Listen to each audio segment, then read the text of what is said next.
안녕하세요. 마마송송입니다. 일반적으로 살아가는 이야기를 할 때는 과거부터 지금까지 일들을 떠올리게 됩니다.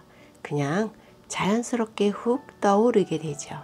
과거의 삶이 힘들었다면 그러한 생각이 떠오르는 것은 순간적으로 더욱 힘들어지고 슬픔이 몰려오기도 합니다. 그런데 저자는 이러한 과거에 대해서 새로운 판을 짤 수가 있다고 합니다. 만약 불행했던 과거의 판을 다시 해석해서 새로운 판을 짜게 된다면 현재를 보다 자유롭게 살 수 있고 보다 긍정적인 미래를 그려볼 수 있다는 거예요. 저자는 그러한 작용을 판을 바꾸는 무의식 속에서 삶의 진전을 가로막고 있는 갈등 구조를 변형하는 작업이라고 설명합니다. 그래서 인생을 새롭게 바꿀 수 있다는 긍정적 메시지를 주고 있어요. 그렇다면 과거의 판을 깨기 위해서는 무엇을 해야 할까요? 우선 상실감을 잘 다루어 주어야 한다고 해요. 그래서 우리가 잊어야 할 것과 잘 타협을 보아야 한다는 것이에요. 우리는 과거의 일을 모두 기억할 수는 없어요. 그러나 잊혀지지 않는 일들도 있지요. 우리 삶이 원래 어울리며 사는 것이다 보니 상실감을 느낄 때도 많이 있어요. 이러한 영향을 많이 받는 것은 바로 잊히는 것, 말하자면 잊어버리는 것이라고 합니다. 그러나 과거의 나에게 너무 매이다 보면 현재의 나를 잃어버리게 된다고 해요. 정체성이 사라진다면 미래의 삶도 빛을 잃게 되는 것이니까 그렇습니다. 또 누군가로부터 완전히 잊혀진다는 것은 또 다른 불안으로 다가오기도 하죠. 우리의 삶이란 것이 서로 이어지고 어우러지는 것은 어찌 보면 생활에 잊힌 것 같습니다. 상실에는 출생도 포함된다고 해요. 어머니 자궁 안의 편안함을 잃어버리는 행위니까요. 사람은 살면서 많은 것들을 떠내보내고 그로 인해 상실감을 갖게 됩니다. 그 후유증이 만만치 않아요. 상실에는 슬픔이 있고 안타까움이 있고 분노와 절망도 있을 거예요. 이러한 것들을 잘 보듬고 어루만져 주면서 살아야 한다는 것입니다. 퇴직하는 것도 상실에 속하잖아요. 모든 것이 하루아침에 정지된 느낌을 갖게 되고 상실감을 느끼게 되거든요. 이제껏 살아온 것이 꿈이었나 하는 생각이 들 정도로 적막함과 단절된 관계 속에서 상실감을 갖게 됩니다. 그러나 퇴직은 새로운 삶이 시작된다고 생각하고 익숙했던 과거로부터 이별하고 다시 새로운 삶을 이루어만 합니다. 새로운 기회는 늘 옆에 있어요. 차근히 들여다보면 그 어느 곳에서는 햇살이 들어온다는 것도 염두에 두어야 합니다. 상실감은 자아 기능이 허약해서 생기는 경우도 허다하다고 해요. 배에 힘을 주고 다시 자아 기능을 강화해서 다시 할 수 있다라는 마음의 힘을 키워야 한다고 생각합니다. 우리는 누군가 만나면 헤어지는 것도 당연하지만 일상적인 생활 속에서 친밀한 관계 속에서의 상실은 피하고 싶은 욕구가 강합니다.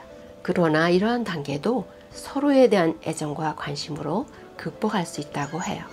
과거의 판을 깨고 새로운 판을 만들기 위해서는 우리가 갖고 있는 환상을 잘 다루어야 한다고 합니다.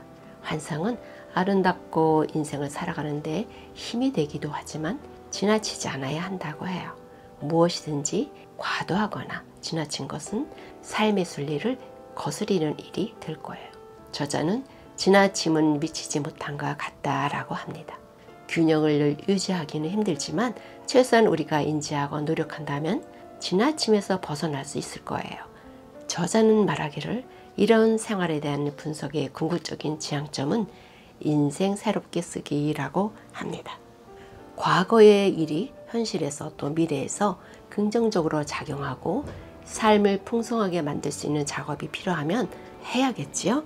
그래서 나타나는 긍정적인 생각은 생활 자체를 여유롭고 평안하게 인도할 것이기 때문입니다.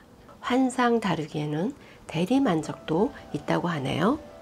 드라마에서나 쇼 프로그램에서도 대리만족하는 경우가 많고 그 속의 인물이 내가 원하는 것을 해낼 때 몹시 흥분되고 손뼉까지 치면서 환호하기도 하잖아요. 그런데 저자는 이러한 현상이 지나칠 때는 오히려 나쁜 영향을 미치기도 한다고 합니다. 사실 우리가 사는 생활이 메마르고 건조할 수도 많잖아요. 왠지 하던 일도 잘 되지 않고 불평과 불만이 늘어가기도 하죠.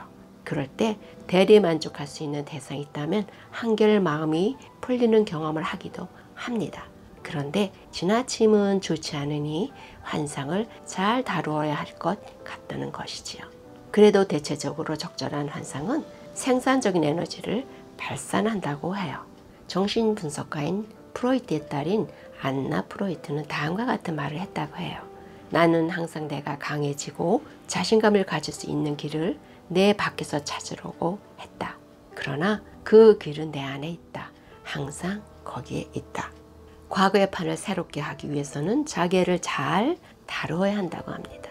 자기애는 어른이 되어도 소멸하지 않는다고 해요. 세상이 자신을 중심으로 돌아간다고 착각하지 말아야 한다고 합니다. 그럴 경우 자기애는 잘 살겠다는 노력으로 이어진답니다. 말하자면 너무 자기 중심적인 생각은 곤란하다는 거죠. 모든 것이 나를 중심으로 되어야 한다는 생각은 공감 능력의 상실로 이어질 거예요. 살아간다는 것 자체가 공감과 떨어뜨려서 생각할 수 있는 것은 아니라고 봅니다. 사실 공감하기가 쉬운 것은 아니에요. 다른 사람 편에서도 생각해 봐야 하고 너무 깊게도 아니고 너무 멀리도 아닌 상태를 잘 유지하면서 지낸다는 것은 어찌 보면 경이롭기까지 합니다. 그래도 공감 능력은 필요한 덕목이 될 것입니다. 또한 우리가 살아가면서 모든 상황에 있어서 오해도 할 수 있고 긍정적인 회로가 돌아 이해를 할 수도 있습니다. 그런데 저자는 말하기를 오해로 넘어가는 문턱은 낮고 이해로 넘어가는 문턱은 너무 높다라고 합니다. 그만큼 이해하고 공감하기가 어렵다는 의미일 것입니다. 그렇다면 이러한 난제를 해결할 수 있는 방법은 무엇일까요? 저자는 그것은 바로 융통성이라고 말하고 있습니다. 융통성은 의식이 열려있는 상태로서 오해보다 이해할 수 있는 마음이 더 커지기 때문이라고 보기 때문이죠. 소통이 어려운 것은 다 알고 있으실 거예요. 어찌 보면 공감이라든가 융통성 같은 말들은 소통과 같은 의미로 볼 수 있다고 봅니다. 그래서 이러한 상황이 전개되도록 조금씩 이해를 하려고 노력한다면 보다 완벽하게 상황이 전개될 수도 있을 거예요. 이러한 현상은 부모나 자식 간에도 나타나는데 자식이 부모의 나를 존중하지 못하는 버릇을 들이면 집 밖에서도 다른 사람의 나와 충돌하게 된다는 것입니다. 왜냐하면 나는 존중받기 위해서 다른 사람의 나를 인정하지 않으려 하기 때문이죠. 가족관계가 세상이 다변화되는 가운데 많은 영향을 받는 것은 사실인 것 같아요. 가족 내에서도 오해와 갈등이 존재하거든요. 우리는 항상 이러한 점에서도 마음 공부를 열심히 해야 될 것 같아요. 과거의 판을 깨서 긍정적으로 재해석하기 위해서는 정체성을 잘 다루어야 한다고 합니다. 우리가 흔히 말하는 저항은 마음을 숨기려고 할 때 나타나는 현상이며 침묵의 모습으로 나타난다고 합니다. 침묵은 이러한 복잡한 마음의 상태를 나타냅니다. 침묵은 과거를 감추고 싶을 때 많이 나타난다고 해요.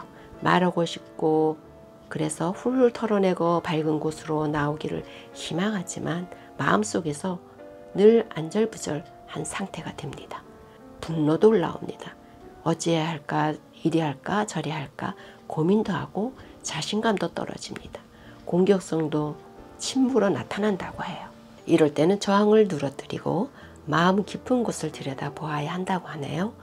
대충 괜찮아요, 신경 쓰지 마세요 등과 같은 말은 오히려 마음의 분석을 돕지 않을 뿐만 아니라 저항을 더욱 견고하게 만들게 된다고 해요.